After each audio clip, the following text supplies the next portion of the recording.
Hey guys, Dan here with this week's TV news and reviews, and just like we did a couple of weeks ago with Apple TV Plus, it's already time to explore the world of Disney Plus. And I zoomed in a little close so you can't really see, but I wore my Mickey Mouse Walt Disney shirt for the occasion. So basically, we're going to bypass the news portion of the show just like we did with Apple a couple weeks ago, and just basically delve right into Disney Plus and eventually answer the question, is it worth it? Basically, we're going to review 5 of their original shows, which is pretty much most of the original content they have on right now that's like full length. There's some shorts that we're going to talk about as well that are on there, but for the most part, we're going to focus on the 5 original programming television shows, and then basically kind of talk about some of the back catalog stuff.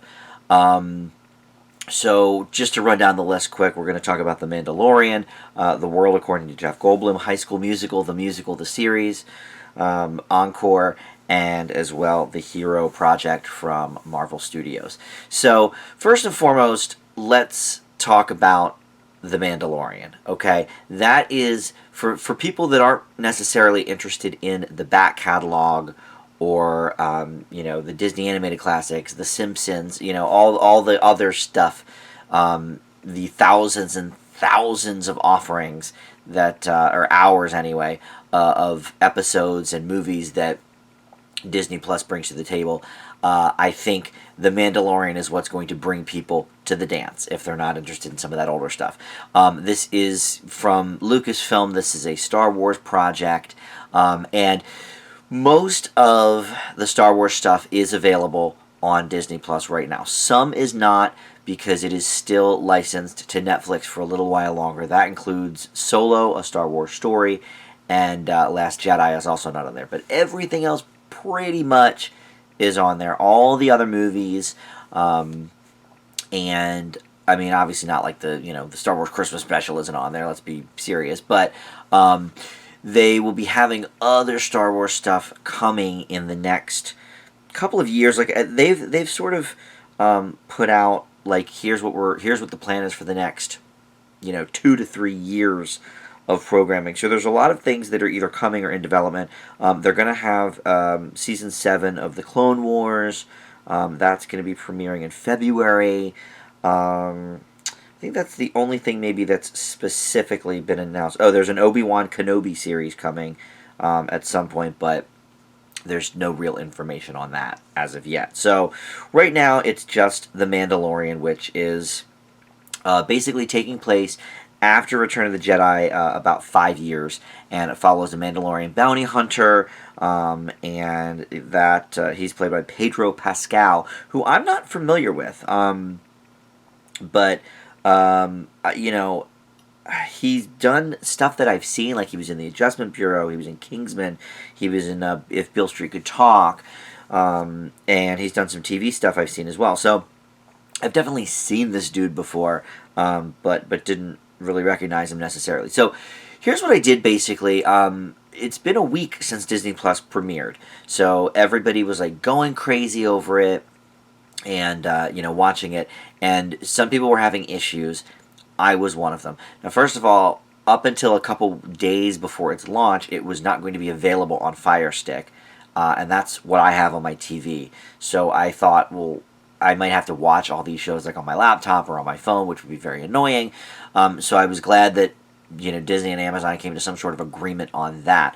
But I still got a bunch of lag time on Tuesday when I tried to watch. So I decided to just kind of put it aside for a few days, knowing that the second episodes of most of these shows was going to be up on Friday. So I waited until then and watched 2 episodes at once.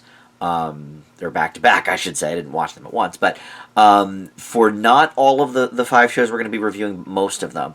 But certainly The Mandalorian, I wanted to give its due and watch both episodes that were up. So I have a little bit better of a judgment than some of the other stuff I've reviewed on the channel, just because usually I try to get up the episode like during the first week it airs or whatever, so I only have the pilot. But here we've got 2 episodes that I watched of The Mandalorian. And I definitely think the second one was better than the first, so I'm glad I stuck with it and decided to do it that way. If you are a big fan of my channel, you might know that I really am just whatever about Star Wars. I've enjoyed some of the stuff. Some of the recent movies I liked. Some I liked less. I've only seen the original trilogy once. I haven't even seen all of the second trilogy. I saw Phantom Menace and that was it. So, like, I am not a Star Wars fan. Some of it's good, it's fine, but I'm coming at it from an angle of sort of an outsider. I mean, I know the basics. I've seen a lot of the things, but I certainly would never buy Disney Plus just for The Mandalorian or just for the Star Wars content like some people have. So I'm sort of coming at it from that angle, which I think personally gives me a little bit more perspective on it because I'm not like, oh my god, Star Wars. Like, for example, I'm a big Peanuts fan, and so when Apple Plus did the Snoopy in Space show, I really liked it. I thought it was so cool. Like, oh, it's just like the old Peanuts cartoons. Whereas, Justin, who I had on the show that time, didn't really care for it that much. He gave it a very average grade. So I think maybe having the distance from Star Wars gives me a little bit more perspective on it. What's funny is I've liked a lot of the stuff that I've seen lately from Star Wars. Like, I liked the Solo movie. I thought The Last Jedi was okay. I think I liked it more than most hardcore Star Wars fans. Probably for some of those reasons, but I thought Rogue One was like really boring. I did not care for that. So I'm definitely a mixed bag on Star Wars, but I thought this was a very well done show. Now, it should be noted that Jon Favreau is the one who sort of created it. He's the head writer. He's directed a few of them. There's going to be 8 of these episodes in the pipeline, and he has not directed or written all of them, but I think he wrote 6 of them. They're directed by a variety of people, but he's written 6 of them, of the 8, so including the first 2. So it's definitely got this vision. And Jon Favreau, dude, he has come so far from like the Swingers days, and not the Swingers was bad. Swingers was a good movie, but just that whole kind of persona, like the Vince Vaughn bro type persona. And then he was in Friends for a season, like dating Monica, and then somewhere about, I don't know, 10 years ago maybe, maybe it was with the Iron Man stuff, he really started coming into his own between directing and writing, and Chef, which was a movie he was in, was my favorite movie the year that came out. So I really have, a love for Jon Favreau and what he does. I thought the Jungle Book adaptation he did was amazing. So to have him be such a part of this is really wonderful because he has a vision that is clear for this show. Essentially, like, I mean, I think it helps to know something about Star Wars. I mean, I think if you've never seen a Star Wars movie or, known anything like that, okay, maybe this isn't for you. But essentially, it's, a lone gunfighter who's the Mandalorian, in the outer reaches of the galaxy, far, far from the authority of the New Republic, which I don't really know much about, but this is what it's about. And so the first couple episodes, we basically, meet the Mandalorian and see some really cool fight scenes, and then we see this baby Yoda who's like super, super cute. And I mean, it's not, I don't think it's Yoda, but it's because how can it be? Yoda's already, takes place after the first trilogy, and he's already in the first trilogy. So, but it's a Yoda-esque creature from the same race, obviously. So Chapter 2 is basically all about him and saving him, because it's called Chapter 2, The Child. So I think that it's pretty well written. I think they've done a weird sort of time frame thing with it because it's not a half hour, it's not 60 minutes. The first episode was 38 minutes, and the second one was, I think, maybe a little shorter. So it's like, it's sort of got that Netflix thing where it's like, some episodes will be longer than others, and sometimes wildly so. Like, I just finished the last season of Lemony Snicket on Netflix, and most of them are about like 45 to 50 minutes, and then one of them was like 36 minutes. Like, it was way shorter. So I don't know. I find that interesting to a point, because it's like, okay, you're taking up as much time as you need to tell the story, no more, no less, maybe, but then also sometimes does it get stretched out because of that, because they want to make sure it's more than a half hour. I don't know. But so I can't necessarily say I was ever bored with the series. I think if it were stretched to an hour per episode, or 50 minutes per episode, I think I might get a little bit bored with it, but they do keep it fairly tight. That was really my biggest complaint with Rogue One. Like, the middle hour of it was super boring. But here, you've got some fairly interesting characters. The classic Star Wars look, for sure. Jon Favreau has captured that without fail. The choreography for the fight scenes is cool. The effects are pretty much exactly what you want. They're not overdone. They look pretty cool. But, Star Wars, because of its 70s roots, always sort of has a...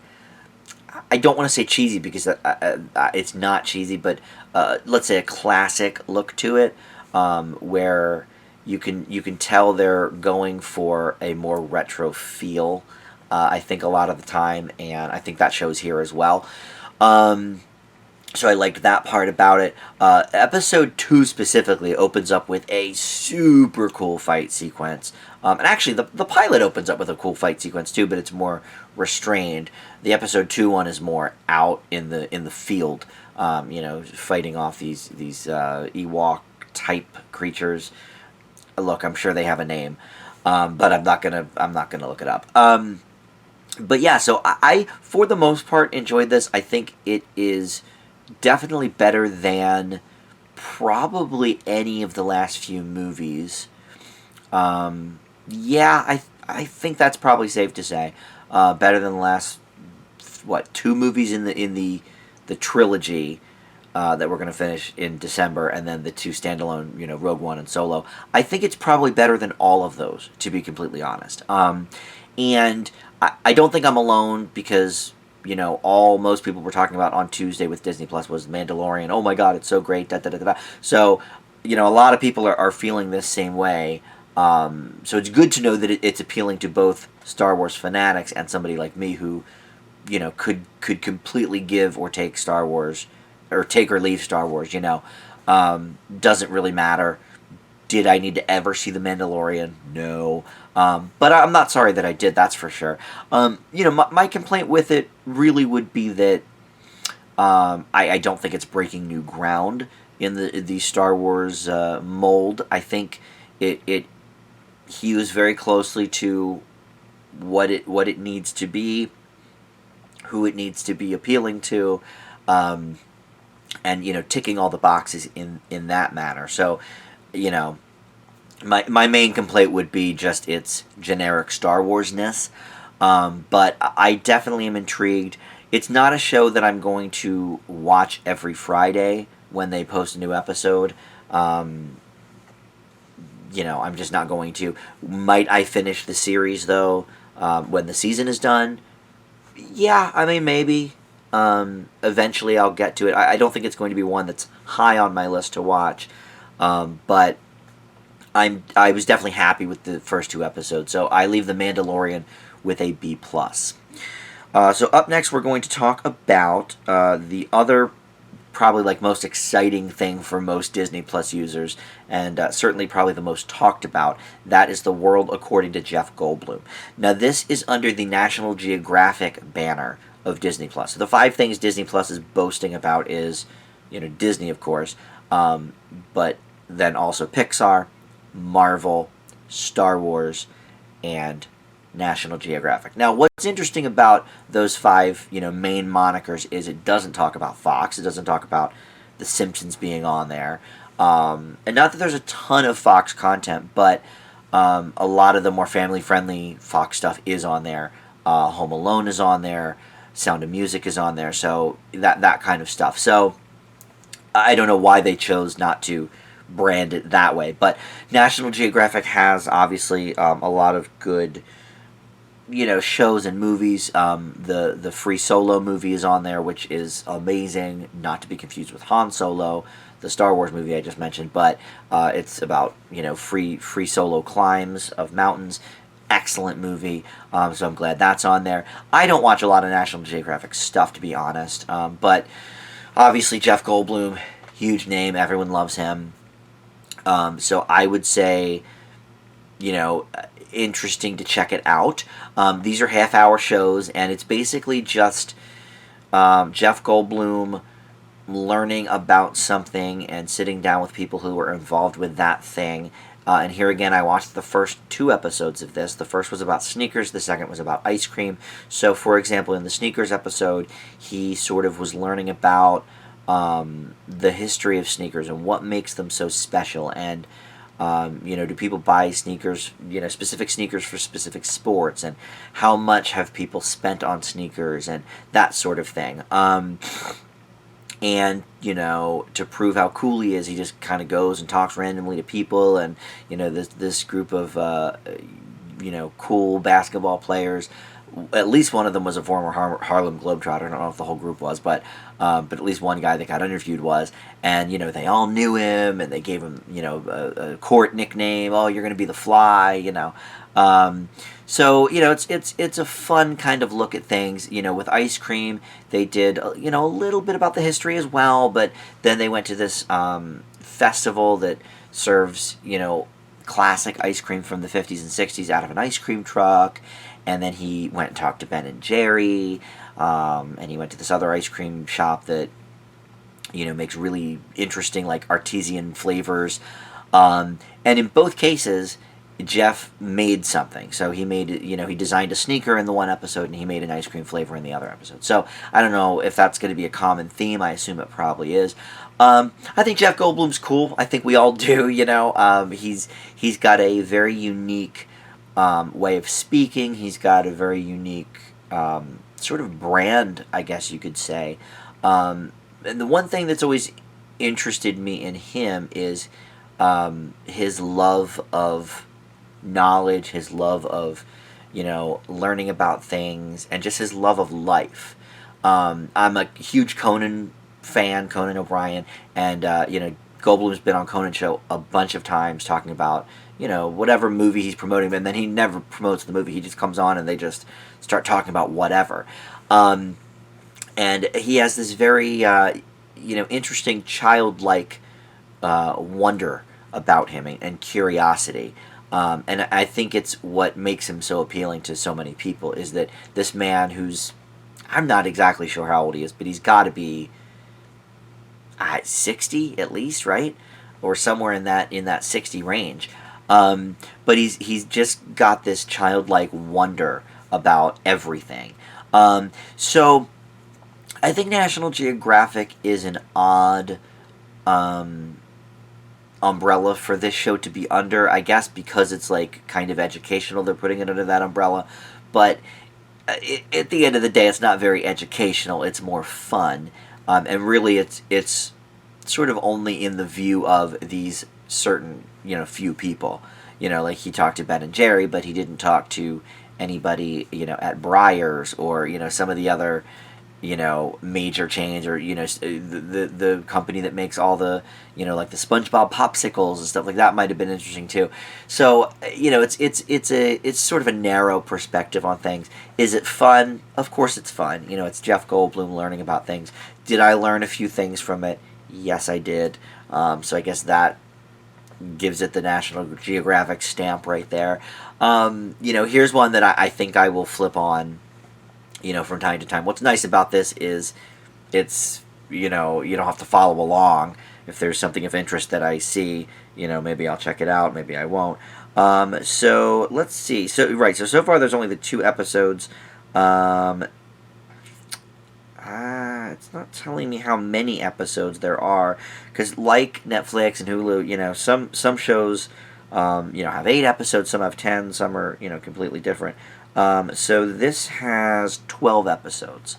And that's going to be, most of these are going up every Friday. They have not gone to the model that some of them have. So like Apple, as I talked about a couple weeks ago, is sort of doing a couple of things. Like the Dickinson show, they just put all out at once.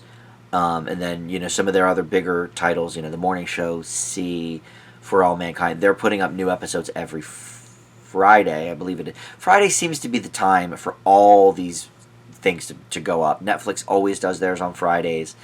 I guess Disney Plus is doing that as well. Apple TV is doing it. Hulu and Amazon are a little different. They sort of vary. I think Handmaid's Tale is like some day during the week, like on a Tuesday or something, they put it up. Same thing, like Mindy went up, I think, on a Tuesday or Wednesday when they were doing that. But then there's some things on Apple TV Plus that have not gotten any extra episodes since I did the review a few weeks ago. Like my show Helpsters with the the Jim Henson Muppets, and it's like a kid show. But the only episodes up there are still that original 6. But it seems like Disney, for all of their shows, is going to do the every Friday model. So we can look forward to more of the Jeff Goldblum shows every Friday. Maybe it could be a little more educational. There's certainly some things missing from it. But for a fun, lighthearted look at something, you could certainly do worse. And it's a completely different show, but I give it the same grade as The Mandalorian. The World According to Jeff Goldblum, from me, gets a B+. Another one. So up next, we're going to talk about the High School Musical, the musical, The Series. That's the whole title of the show. And the reason it's called that is because it's sort of a mockumentary look at a high school that is performing High School Musical. So that's why it's called High School Musical, the musical, and then the series, because to differentiate from the movies. So this one's going to get, I believe, 10 episodes in total. And again, the first 2 are up, and I did watch the first 2 of these.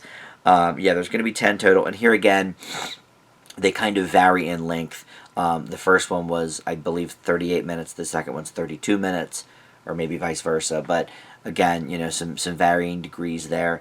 And essentially, of course, Disney owns, all of those properties, and you can see all 3 High School Musical movies on the platform.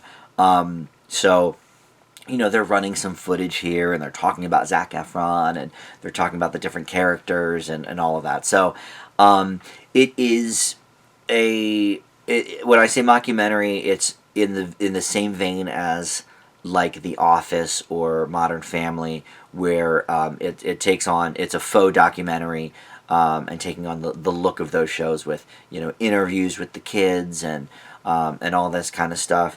There's nobody really that I recognized in it. There's just, I don't know any. They might be Disney show people. Like, look, the last iteration of like Disney TV shows I watched was like, and I was still way too old for it then too, believe me, but it was like Hannah Montana, Sweet Life on Deck, That's So Raven, that kind of stuff. I mean, That's So Raven's probably even older than those other ones, but and I've seen a few episodes here and there of like different things, like Ant Farm and I think Sam and Cat was Disney, right? Sometimes I don't know the difference between Disney or Nickelodeon. Wizards of Waverly Place was Disney. I think maybe I saw an episode or 2 of that. Jessie, I think I saw once. So it's like, but I don't really know these people's names. So some of these people from High School Musical might have been on one or 2 of these shows. I don't know, but even the teachers I didn't recognize. So nobody famous to me. I thought this show was trying way too hard. Now, admittedly, I'm not much of a High School Musical, I can't even say fan. I've barely seen any of them. I've seen parts of the first one. I know some of the music from the first one, but I've never seen 2 or 3 at all. I don't think I know any of the songs from it. So I'm definitely more, out of that. I mean, I could tell you people's names. I know Sharpay and who does Zac Efron play? Oh goodness, Troy Bolton. So I could tell you some of the basics, but that's about it. So maybe you would get a bigger kick out of this if you watched the movies. Maybe you would enjoy it more. I don't know. I thought they were trying way too hard with this to be like funny and to like make fun of the Disney brand while still paying some sort of homage to it. And as somebody who watched Glee for the first couple seasons and really enjoyed it until it got super stupid and then I had to stop watching it, I feel like this is almost like a just sort of a lower budget, lower quality version of Glee. The one thing that it has going for it very well is that the kids can sing. I mean, Disney's never been shy about putting kids that can sing in their movies, whether it's a Teen Beach movie or whether it's one of their animated films. Disney knows how to get people to sing great songs. And so we see some of that here. Now, I imagine we're going to see more of that as the season progresses because they're putting on the musical. The pilot was really about them doing auditions and stuff. So there wasn't a ton of singing in that. In the second episode, a little more. The second episode was like the table read of the musical. So there was some singing in that, not a ton. I think they're just trying to go too hard with like, oh, look, yeah, we're Disney and we're cool, but like we can also poke fun at ourselves and hey kids, like you were, 6 and 10 when the first High School Musical movies came out. Now you're 20 and you're cynical and, this will be right up your alley. I personally don't think that people, raised on High School Musical are going to flock to this. So who's the audience for it? Are kids that did not grow up on High School Musical going to watch this? Probably not. I think they'll just watch the original High School Musical stuff. Plus, I think the sort of, inside baseball look at the musical, I think would go over their heads. So they would probably think it was real, because I think at 6, 7, 8 years old, it's hard to tell what a mockumentary is. If you're watching The Office, you might think that's real life or Modern Family. So I think it definitely loses points for that. But the kids can definitely sing, absolutely, hands down, and that is cool. I guess I like that Disney's trying to poke fun at its own brand. I just am not sure this is the show to do it with. So I'm going to leave High School Musical, the series, with a C. Moving on from there is something sort of related. It's in the same vein and in that Disney musical wheelhouse, and that is called Encore. Now, this is a show that might sound familiar because they ran it wasn't even like the premiere episode because it was different from what is on Disney Plus, but it was like they built it as a special, but really it was kind of a pilot on ABC, I think last December. And is that right? Oh, you know what? I'm sorry. It was actually 2 Decembers ago. It was December of 2017 it aired on ABC. So they were really, I don't know if they were at the time trying to come up with shows. I don't know if Disney even knew they would have a streaming platform 2 years ago where they might not have made all those deals with Netflix. So I don't know. But whatever. They aired it as a special. Kristen Bell hosts it.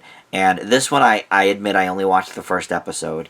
But I think I got a pretty good feel of it from that. And essentially the plot is, it's a reality show basically. And the plot is we're bringing back the cast of a high school show from X amount of years ago. The first episode was 1996, a group that did Annie. The second episode is Beauty and the Beast, but it's from the 2000s. I think maybe 2007 or something. So it's a little newer. But so they bring the cast back together from the high school performance and then have them basically redo the play. Like they have them, building up everything again, learning the lines, learning how to sing again, learning, cues and spotting and stuff. And then at the end of it, they put on the performance, and we see part of that on the TV show. And then Kristen Bell, appears at the end to surprise everybody before the curtain, which I don't know. Now that this is a series, if Kristen Bell does that before every performance, everybody will know, and it won't be a surprise. But in the premiere, it was kind of cool to see her, kind of greet everybody backstage and surprise them. And then they bring back the old drama teacher, not to actually direct, but to play a part in the show. They bring in other people to direct and do the choreography and stuff. So it's sort of like, you're bringing back a lot of the cast, but not some of the ancillary players and the behind-the-scenes people. So I, as a theater kid, thought going in that this was a cool concept.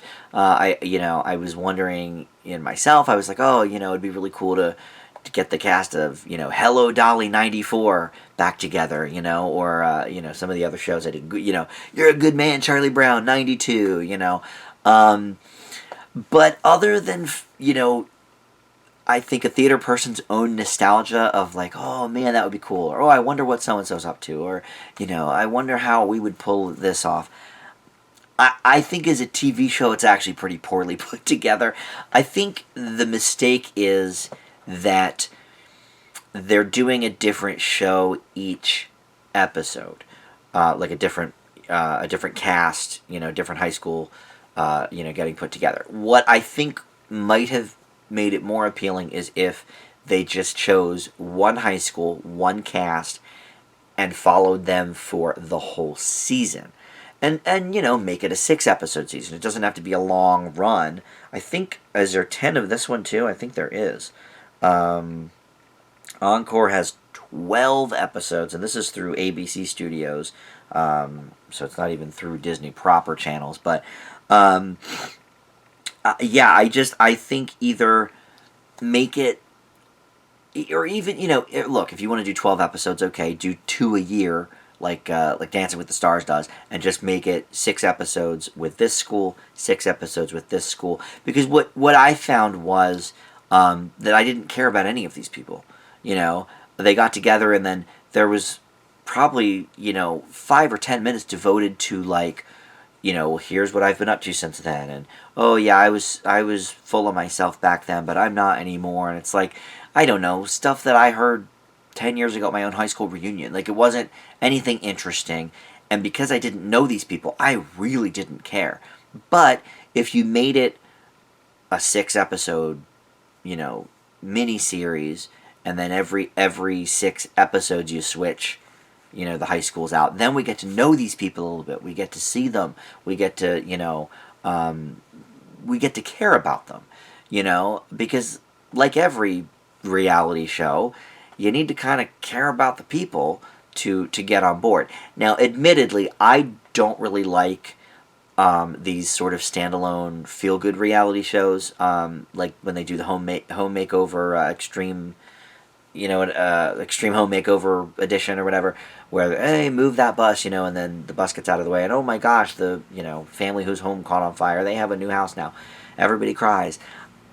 And I'm an emotional guy, but like, I don't know, that stuff never really appealed to me, because I like to get to know the cast, I guess. So that's why I don't know, I don't watch a lot of reality, but the ones I do are more like I like America's Got Talent, and a lot of that is like, okay, let's look at the background of this magician or whatever, and we get to sort of know the people as the journey progresses. Here it's like, okay, cool, this dude was gay, but he didn't come out in high school because he couldn't, because it was the 90s, and so he dated girls, and now he's telling, this girl that he dated on the show, like, oh, I just couldn't be out, da-da-da-da-da. Alright, I mean, who cares? I lived that, and I came out in the 90s, like, I don't know. So, that was annoying, and then, the people had, like, their dating pasts, and I would have found it more interesting if I got to know these people more. But as and then the last episode, of the 6 could be, here's them putting on the show. You don't run the whole show, obviously, but you have it be all about that night. Here it's like everything's so kind of rushed, and then I don't know, we don't really get to meet these people's families, but yet we see them in the audience. oh, look, the woman playing Annie, her kids are in the audience being like, hey, that's our mom. And it's like, okay, but I don't know these kids. I don't know her. Like, it was very not put together well, I felt. And I really thought I would enjoy it based on the premise, but I didn't realize they were going to start delving into like their personal lives, and I just didn't care about any of that stuff. So I hate to do it as a former theater kid, but I leave Encore with a D plus. I didn't think it was that good. So the last one I'm going to talk about specifically is Marvel's Hero Project. And this, again, I only watched one episode of, but I think I got the gist pretty well for it. And this one, they are going to give us 20 episodes overall. That's pretty cool. And it seems like still just one a week, so it'll take us almost half a year to get through this whole season, which is cool. So here again, this is another sort of documentary / reality series. So really, what we're learning is there's only two full-length scripted series right now on Disney Plus: The Mandalorian and the High School Musical show. Everything else on the channel is either short-form stuff like 3 to 6 minutes, which I'll get into, or it's this documentary / reality type stuff. Now there's more coming. I will say that there's actually a bunch of stuff coming. Not only the Clone Wars Season 7, which I mentioned, but they have a lot of Marvel shows on the slate, including Falcon and the Winter Soldier, WandaVision, Hawkeye, What If. Those are all Marvel stuff. Now, some of them aren't going to debut until 2021, so we have quite a ways for that. But there's that kind of stuff. Oh, Loki has a show coming out, and then there's also some other things. Monsters at Work has been announced, and I assume it's from the Monsters franchise. Yeah. Okay. So that's going to be part of the Monsters Inc. franchise, which will be awesome. Would love to see that. There's a show called Diary of a Female President that's coming in January. And what's interesting is they're doing a lot of outside contracting for the channel, because like the Diary of a Female President is coming from CBS Studios. Obviously the Marvel stuff is coming from Marvel Studios, but there's other stuff coming from ABC Studios or Fox. There's a Love, Simon show coming from Fox. There's a Lizzie McGuire revival coming. A lot of this stuff doesn't have dates yet, though. That's the thing. So right now, and for the first at least couple of months, the only two scripted full-length series is going to be Mandalorian and the High School Musical. But all right, so let's talk about Marvel's Hero Project. So here we basically are taking, each episode will take a real-life child hero and learn about them, and then the Marvel crew gives them their own comic book. So in the first episode, I want to get this girl's name because she is really cool. Jordan Reeves is her name, and basically she was born, I want to be politically correct because they called it something specific. They said she has a limb difference. Basically she was born with no, from the elbow down doesn't exist. So she just, one of her arms is just a nub basically. And so she's basically learned how to not only cope with that, but like friggin' thrive from it and do all this stuff that even her quote unquote normal brother couldn't do when he was her age. And so or I think he's 2 years older than her, and she was doing stuff at like 2 and 3 that he like still wasn't able to do.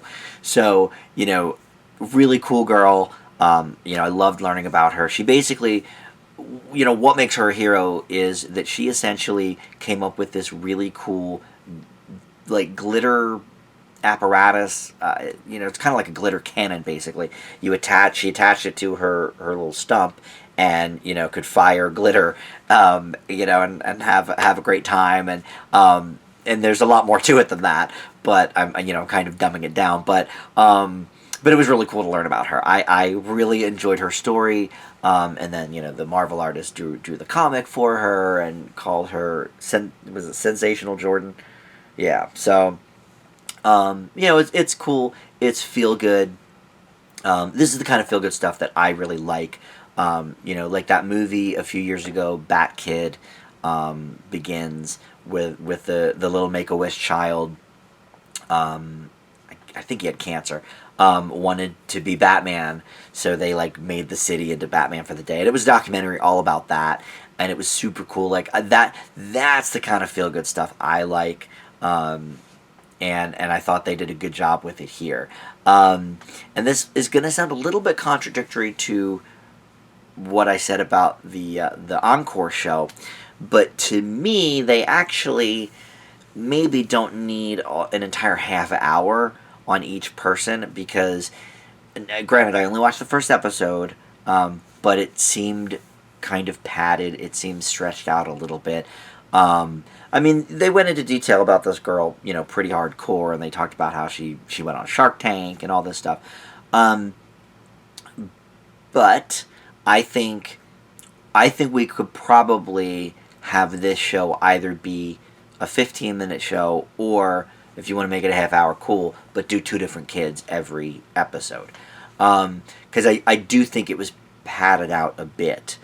And I think the difference between this and Encore is here we're only learning about one girl and basically everything she's done. Encore was like, we're following 5 or 6 people, old friends from high school who hadn't seen each other in 20 years. So they have to then catch up with each other, and they have to, and then we have to learn about the history of 6 different people to give a crap. But here we're just learning about one cool kid. Here's what makes her special. Here's what she did. Here's the comic book. I think they could have banged out 2 of those every half hour. So it felt a little padded, but I still enjoyed it very much. I think it's cool to have kids see all these different types of children. I don't know what the deal is with the next kid. His name is Elijah Lee, and his work was for child abuse prevention, so I'm sure that's awesome. They call him Incredible Elijah. Didn't watch that episode yet, but I'm sure that's another cool story. But again, it's probably something we can get the gist of in 15 minutes. So I do have to take off a little bit for that. But it definitely was a feel-good show. I liked it. It's great family entertainment. I mean, the whole purpose of Disney Plus and really the Disney brand is family entertainment, family enjoyment. This definitely marks that spot. So I leave Marvel's Hero Project with a B. So now let's talk about everything else that's on the channel. There is another documentary show that I didn't watch, but it is a series. Is there 6 episodes of it? Yeah, it's a mini-series called The Imagineering Story. And I did watch the first 10 minutes of it just to kind of get a feel for it. But it's essentially a documentary about the making of different rides at Disneyland and probably Disney World too, I don't know. And I think that stuff is pretty cool. I live right near Hershey Park, and I just went there a few weeks ago for their Halloween thing, and the guy I went with is like a super, in his own words, nerd about amusement parks. So he was telling me all these fun facts about different coasters, and they built this in this year, and here's why they did this way, and everything. So that was cool hearing from him. And here in this show, they basically talked to some of the people who were either involved, or the descendants of people involved, or people Disney historians and that kind of thing.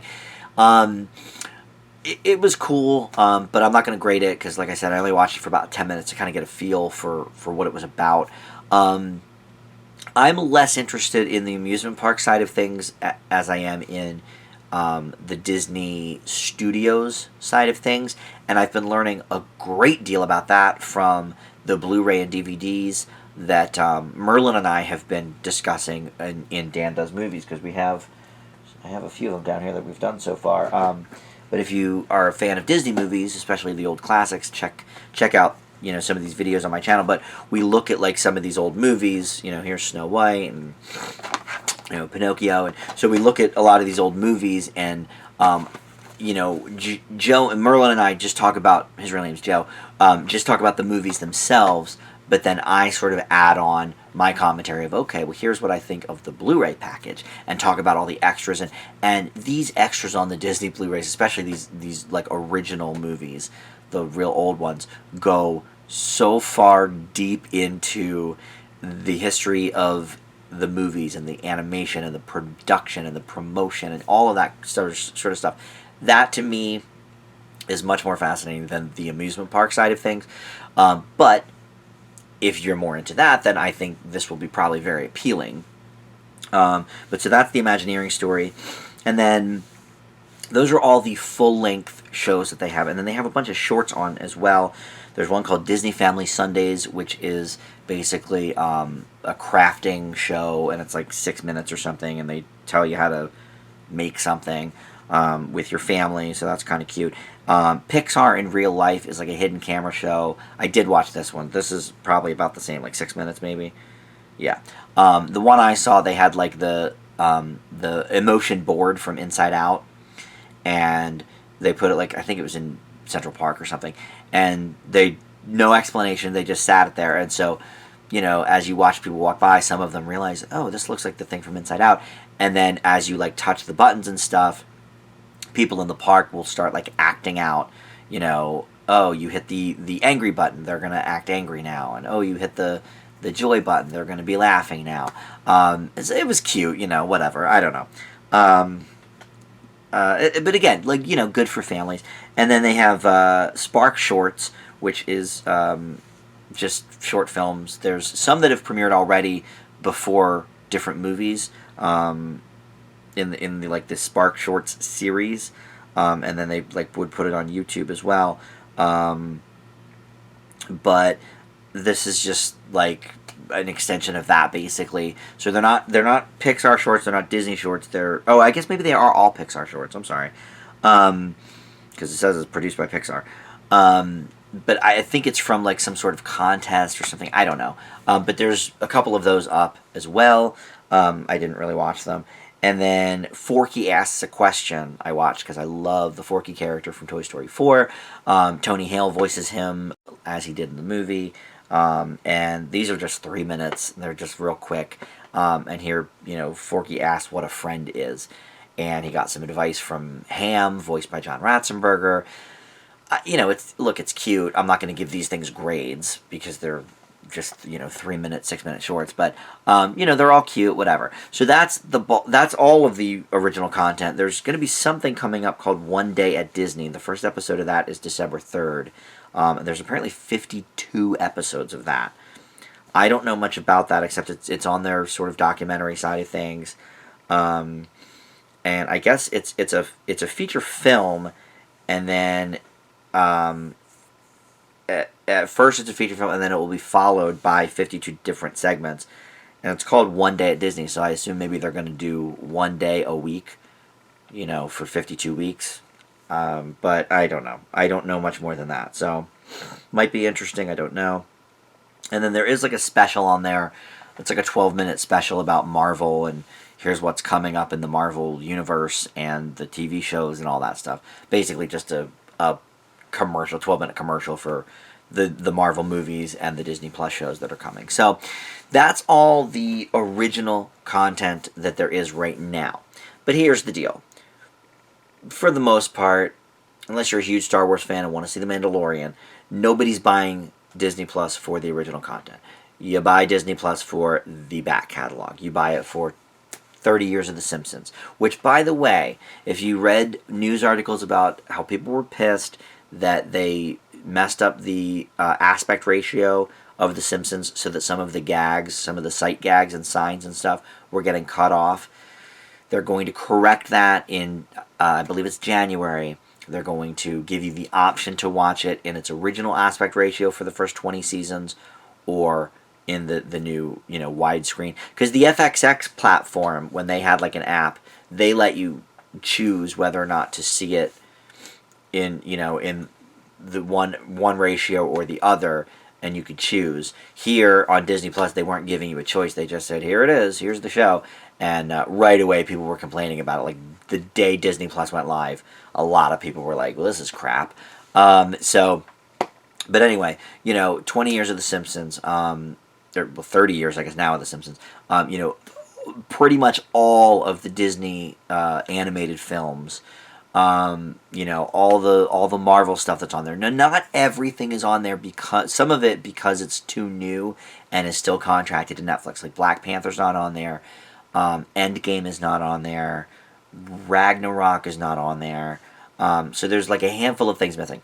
The Spider-Man movies are not going to be on there because they're owned by Sony. We remember that whole big brouhaha from over the summer about the future fate of Tom Holland's Spider-Man series. So those aren't going to be on there. Indiana Jones, even though those are owned by George Lucas, and Lucasfilm was sold to Disney, any forthcoming Indiana Jones projects will be under the Disney umbrella. But the original Indiana Jones owned by Paramount, so they're not on there. So there's a handful of things not on there, but a ton of Disney original movies are on there, like the channel movies, like Halloween Town and Smart House and the Teen Beach Movie and The Descendants. All that stuff is on there. A lot of the TV shows. Now, people that are, I would say not my age, but probably 10 to 15 years younger, people in their like mid-20s now or whatever, a lot of people I'm seeing on Facebook are like, oh my god, X-Men, animated, oh my god, Gargoyles, oh my god, DuckTales, so all that stuff is on there, and that's just a lot of the animated stuff, but then the live action stuff, the stuff I mentioned earlier, That's So Raven, Sweet Life, of Zack and Cody, Miley Cyrus, Hannah Montana, all that stuff is on there. Now, not every show is on there. Like Corey in the House is not on there, even though that was a spinoff of Raven. So not all the shows on there, but like I would say, I didn't like scan it this scientifically, but I would say like 85 to 90% of all Disney Channel shows from the last 25 years are going to be on here. Maybe not every episode. I can't speak to that. And in fact, every episode of The Simpsons isn't on there because they cut the Michael Jackson episode about 6 months ago, and it's not in syndication anymore. It's not going to be on the platforms anymore, so hold on to your DVDs for that one. But yeah, so basically, is Disney Plus worth it? The answer is, look, of course it's worth it. If you are into Disney movies at all, if you're into family programming, and you're like, well, Netflix has some good shows, but a lot of them swear a lot, and I have small kids and whatever. It's great for that. If you're a Marvel fan, it's great for that. If you're a Star Wars fan, it's great for that. Disney owns the freaking world. We know this. So is it worth it? Of course it's worth it. This is, the shows I have reviewed here are the 5, main original content shows. But let's be clear, most people are not going to even give these things a second thought except Mandalorian and maybe Jeff Goldblum. Everything else is like, okay, cool. That's nice that exists, but I'm going to watch, Pinocchio again. Now, there are a couple movies on Disney Plus that went live as well. Lady and the Tramp, a live-action remake, and a Christmas movie with Anna Kendrick called Noelle. They're both up right now, too. I didn't watch those just because this review show focuses on television and not movies, but they are on there to enjoy as well.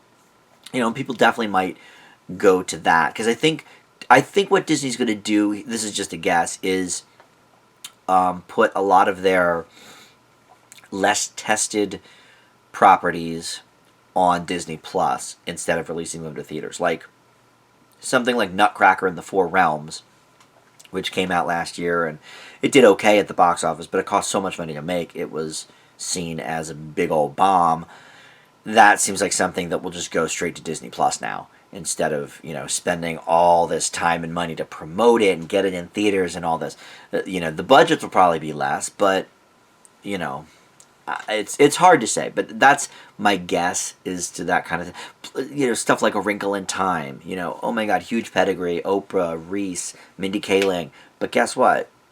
That was a bomb too. It made $100 million, but it was made for probably, 150, and then to promote it was probably another 50 million, so it's like, it was a money loser, which, Disney sneezes at that anyway, who cares to them, but I think we'll see a lot more of that kind of stuff going on to the Disney Plus app and premiering there as opposed to going to theaters. That's just my guess. But yes, it's absolutely worth it. I got in on a Labor Day deal where if you bought 3 years up front, it was like $4 or $5 a year. I think the normal price is $6.99 a year or $7.99 a year. It's a couple dollars more than Apple Plus, but it's about half the price of Netflix, honestly. And I believe it's Verizon that if you have Verizon, they'll give you a year of Disney Plus for free, which is pretty cool too. I have Sprint, so I get my Hulu for free.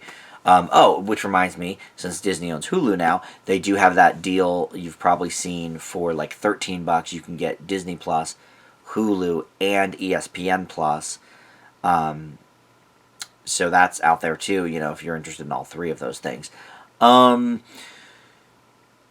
let's see. I guess that's pretty much it. I mean, yes, it's definitely worth it. My guess is if you want to wait a week or so, I bet they're going to have some kind of Black Friday deal as well, like they did with Labor Day. So maybe wait till Black Friday if you're still kind of on the fence. Maybe they'll have some kind of similar deal to the one I got.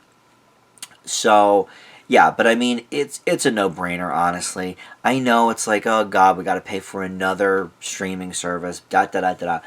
But like I suggested during the Apple Plus broadcast, I would say with Apple Plus, wait about a month and a half till most of the shows have their entire seasons up.